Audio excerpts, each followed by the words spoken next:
இல்லை என்று சொன்ன பின்பும் இன்றியமையாது. தொல்லை தந்த போதும் எங்கள் தில்லை மாறாது.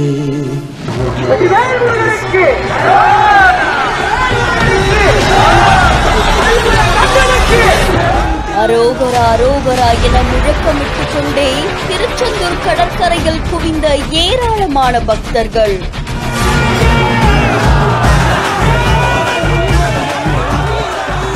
பௌர்ணமி இரவில் கடற்கரையில் குவிந்த பெண்கள் முருகனுக்காக செய்த வழிபாடு பலரையுமே நெகிழ்ச்சியில் ஆழ்த்தியது.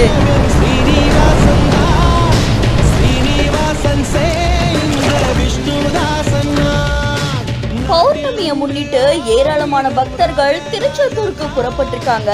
திருச்செந்தூர்ல முருகன் சந்நிதியில முருகனை வழிபட்டதோட அங்க இருக்கக்கூடிய கடற்கரையில குவிந்த ஏராளமான பெண் பக்தர்கள் முருகனுக்காக சிறப்பு வழிபாடு செஞ்சிருக்காங்க.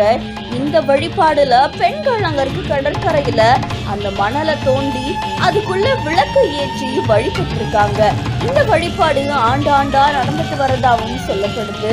ஏராளமான பக்தர்கள் முருகனை தரிசனம் செஞ்சதோட அவங்களுடைய வழிபாடையும் முடிச்சுட்டு அந்த கடற்கரையிலேயே தங்கியிருக்காங்க. இந்த காட்சிகள் இப்போ சமூக வலைத்தளங்கள்ல வைரலா பரவிட்டு. இது தொடர்பான உங்களுடைய கருத்துக்களை நம்முடைய பிஹாண்ட் பதிவு செய்யாம ஜோதி சாகாது.